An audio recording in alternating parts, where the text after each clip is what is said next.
très content de te retrouver pour cette nouvelle vidéo. Je vais te partager des questions peut-être un peu surprenantes à poser à un homme avant de t'engager avec lui. Maintenant, avant de commencer, j'ai remarqué quelque chose ces derniers jours en regardant les chiffres de YouTube, une fois n'est pas coutume, que de nombreuses femmes regardent les vidéos et même en augmentation ces derniers jours, mais ne s'abonnent pas. Et on va y remédier tout de suite, surtout si tu veux bénéficier de mon approche, de mon inspiration, mes conseils dans tes relations amoureuses. Je t'invite à cliquer tout de suite sur le bouton t'abonner si ce n'était pas le cas et activer ma cloche pour recevoir toutes les nouvelles vidéos.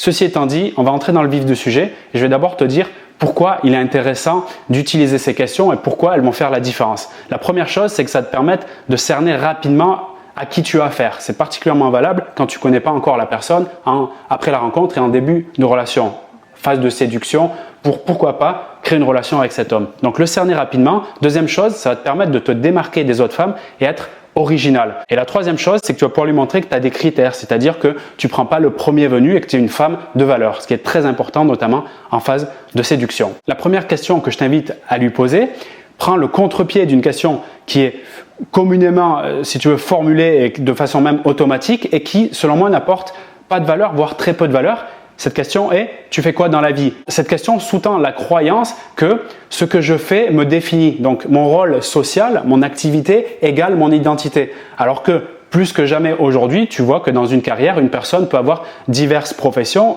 qui parfois n'ont rien à voir les unes aux autres. Si tu me connais aujourd'hui, tu me vois peut-être comme l'étiquette du coach, formateur sur YouTube en communication, en relation. Bien sache que j'ai commencé mon premier emploi qui était ramasser des pommes, même pas éclaircir des pommes on appelait ça, c'est-à-dire juste enlever des pommes pour que des pommes plus grandes et plus belles poussent à l'avenir. Et j'ai commencé par ce métier. Donc tu vois un peu le grand écart, si je puis dire, entre le boulot un peu mécanique et manuel et celui qui réfléchit et qui apporte de la valeur entre guillemets intellectuelle. Donc il n'y a rien à voir et moi je suis pas d'accord avec le fait de définir un homme sur le fait de ce qu'il fait maintenant. Donc je pense qu'on peut aller beaucoup plus en profondeur et mieux connaître une personne très rapidement en lui demandant qu'est-ce que tu fais pas dans la vie et qu'est-ce que tu aimerais faire. Parce que grâce à cette question, là tu te démarques et surtout tu l'amènes si tu veux à réfléchir sur ce qui au fond l'animerait, qui peut-être aujourd'hui soit il n'a pas le courage, l'audace ou il a des peurs et c'est pour ça qu'il n'est pas dans cette démarche ou peut-être qu'il a entrepris à côté de son travail principal cette activité, mais néanmoins quand tu fais ça, tu vas toucher au niveau de son être, tu vas toucher la personne dans sa profondeur, dans son authenticité et là ça peut amener une conversation profonde et amener justement toi à parler de tes aspirations, non pas qu'est-ce que je fais aujourd'hui égale qu'est-ce que je suis qui est pour moi extrêmement superficiel. Donc première question, qu'est-ce que tu fais pas dans la vie et qu'est-ce que tu aimerais faire?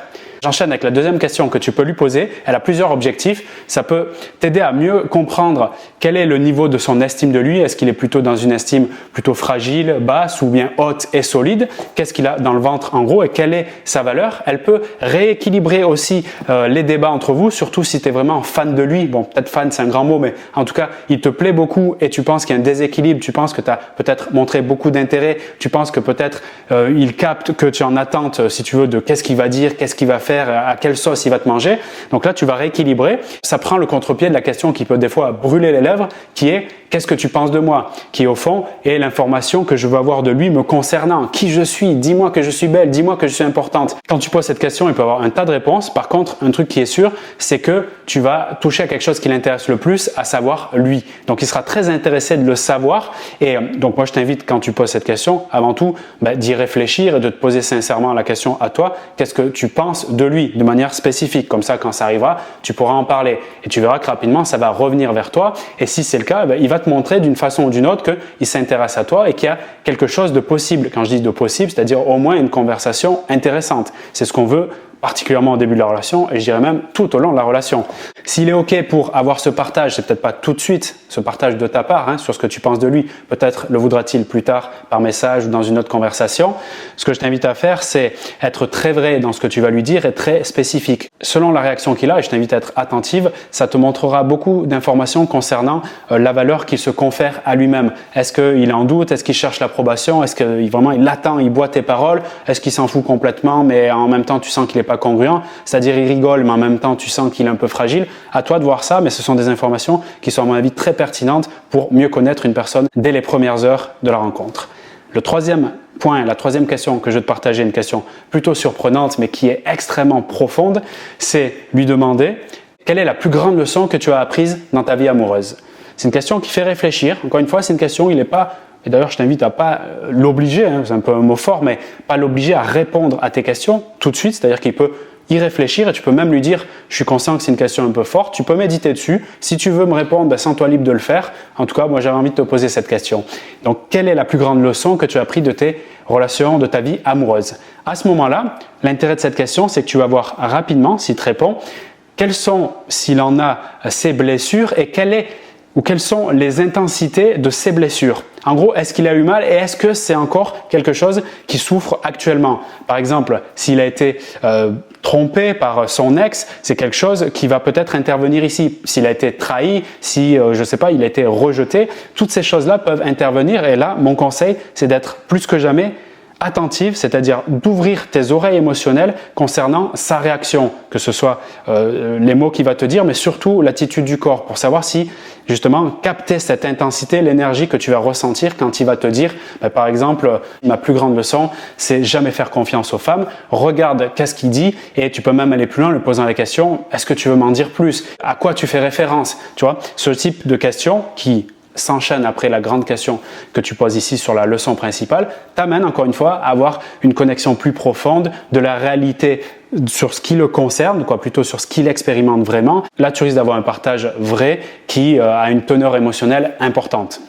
Comme tu le vois, grâce à ces quelques questions, tu peux gagner un temps fou dans tes rencontres et savoir quel est celui qui te parle le plus, pas forcément à travers les mots qu'il va dire, mais surtout sur la forme, c'est-à-dire le contenant, comment il se sent quand il répond à ces questions et qu'est-ce que ça te fait à toi à ce contact-là. Et si ça t'intéresse, je suis en train de te préparer une vidéo où je te partagerai les grandes leçons que j'ai apprises à travers ma vie amoureuse, pas à travers le coaching et à travers l'expérience professionnelle, comme tu me connais sous cette casquette de coach formateur, mais vraiment l'expérience de Vincent, quelles sont les grandes leçons et qu'est-ce qui fait la différence, quel est le nouveau monde pour moi grâce à ces apprentissages.